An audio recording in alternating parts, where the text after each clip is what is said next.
E aí, pessoal, beleza? Muito bom. O pessoal tá perguntando, mandando mensagem. Pergunte ao pastor. Pastor Reginaldo, é pecado andar e conversar com um gay? Depende para onde vocês estão indo juntos, né? Brincadeiras à parte, o Evangelho diz que Jesus andava com pecadores. E eu te faço uma pergunta: será que no meio daquelas 10, 20 mil pessoas que estavam em volta de Jesus não havia um gay? O tema homossexualidade está na Bíblia o tempo inteiro, não adianta falar que é algo atual, não. Isso vem de milênios. E tendo no meio daquelas 10, 20 mil pessoas em volta de Jesus alguns gays, você já viu algum texto? Mas pode entrar. Mas pode entrar e ficar aqui, não tem problema.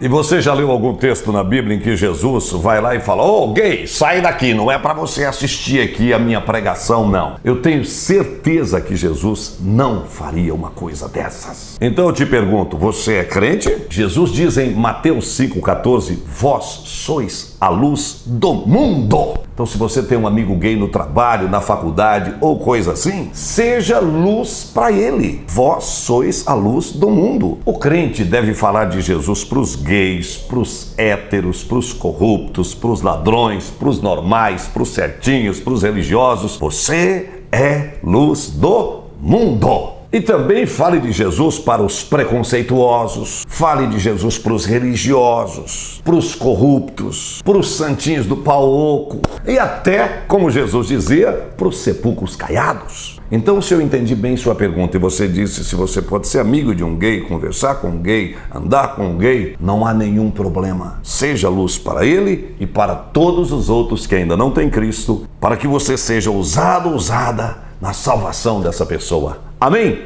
Beleza? Então aí você vai... E como diz o filósofo Tiririca, ele é viado, mas é meu amigo. Ele é viado, mas é meu amigo. Ele é baitola, mas é meu amigo. Pastor Reginaldo, uma prostituta pode dizimar do dinheiro que ganhou vendendo seu corpo? Eita, hoje vocês estão batendo pesado, hein? Mas vamos lá. A Bíblia diz em Deuteronômio, mostra pra gente. Deuteronômio 23:18. Não trarás o salário da prostituição, nem preço de sodomita à casa do Senhor teu Deus, por qualquer voto, porque uma e outra coisa são abomináveis ao Senhor. Então a Bíblia, ela está dizendo para que a pessoa que pratica a prostituição não leve esse dinheiro da prostituição à casa do Senhor. Amém? Agora vamos para a atualidade. Você acha que uma garota de programa que passou a noite inteira, ou parte dela, ou uma semana, ou um mês, ganhando dinheiro com a prostituição, ela vai pegar esse dinheiro, separar, antes de gastar, pegar as primícias 10% e levar no culto da igreja ou na missa para entregar à igreja? Não é coerente, você não acha? Mas vamos supor que ela o faça. O pastor ou padre não tem como saber se a pessoa é prostituta ou não é prostituta e como ela ganhou esse dinheiro. O pastor, o padre, o religioso, ele não fica ali perguntando a cada um: olha, faça uma declaração de como você ganhou esse dinheiro que você está ofertando ou dizimando na igreja, entendeu? Então, se um ladrão fizer uma oferta, o pastor não sabe que ele é ladrão. Então, se um político corrupto fizer uma oferta, ele não sabe que o político é corrupto, ou se sabe, não sabe se aquele dinheiro daquela oferta veio da corrupção. Vamos supor que seja de um funcionário público que pegou dinheiro de propina. O pastor não tem como saber se aquele dinheiro exato daquela oferta veio de propina. Pastor, mas se o pastor souber...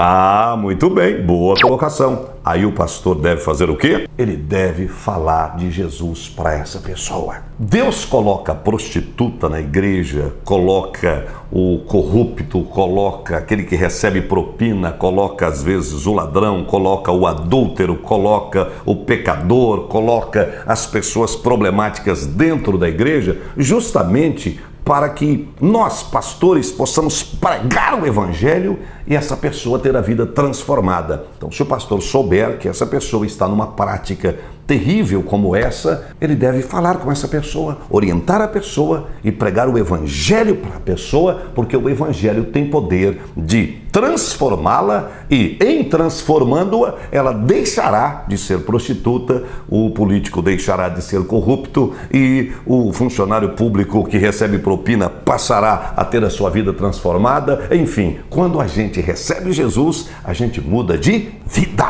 Ô pastor, mas Jesus não recebia oferta de Maria Madalena? É verdade, está escrito em Lucas que Jesus recebia ajuda financeira de Maria Madalena. E se Maria Madalena foi prostituta, então Jesus teria ou estaria recebendo oferta de dinheiro oriundo da prostituição. Preste bem atenção. Maria Madalena, se foi prostituta, a Bíblia diz que Jesus expulsou dela 7 demônios, mas suponhamos que um desses demônios seja uma pombagira e ela tivesse sido uma prostituta antes. O fato é, quando ela conhece Jesus, ela é transformada e ela deixa de ser prostituta. E a partir do instante em que ela deixa de ser prostituta, ela começa uma nova vida e Jesus naturalmente pôde receber dela toda a ajuda necessária após ela ter deixado a prostituição. Amém?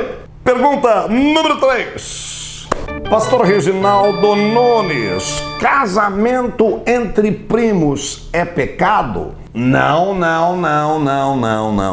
Nem no Antigo, nem no Novo Testamento, o casamento entre primos é considerado pecado. Inclusive tem o caso de Jacó, que se casa com 2 primas. Ele se casa com Raquel e Lia, 2 irmãs. Rebeca era neta de Naor, irmão de Abraão, pai de Isaac, e foram felizes. Mas dizem que na medicina pode haver algum problema com os filhos. Não, a pergunta não foi essa. A pergunta foi se é pecado o casamento entre um primo e uma prima. Não é pecado. Eu já ouvi dizer que no casamento entre o primo e uma prima há uma possibilidade maior dos filhos nascerem com problemas genéticos. Você já ouviu falar disso? Agora, no caso dos personagens bíblicos que eu citei, Jacó, Lia e Raquel, os filhos nasceram, normais, sem problema. Um deles, inclusive, Judá, é um dos ancestrais do próprio Jesus Cristo de Nazaré, a quem nós servimos.